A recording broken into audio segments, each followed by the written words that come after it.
is limited. Dahil konti lang yung kayang magturo, especially yung ensemble nila. So congratulations dun sa mga babae talaga na nag-ensemble sa kanila. Okay, so on the leadership side kasi, ganito, once we become, if given the chance that we are already very good na in doing something, tapos tayo nang magtuturo, we have to put ourselves doon sa shoes ng mga participants. Okay? We should not, kaya nga tayo may time to practice. Okay? So that we can polish.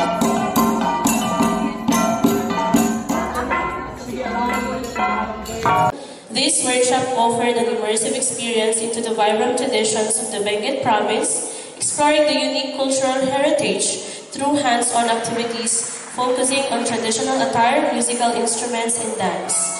It aimed to foster appreciation for the Cordillera culture and empower participants to become active agents in its preservation.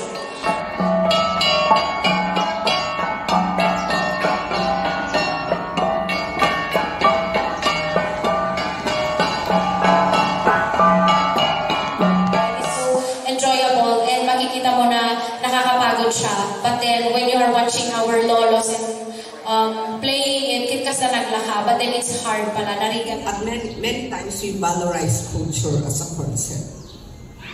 But at the same time, we also find ourselves blaming culture. Kultura na gamit na ita, isod na gamit na ita. No?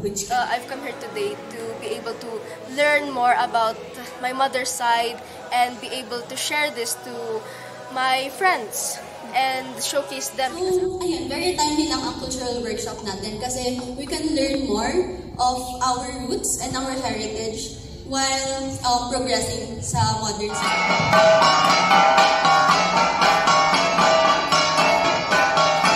I hereby confirm my shared affirmation, belief, and commitment to the Cordilleran people.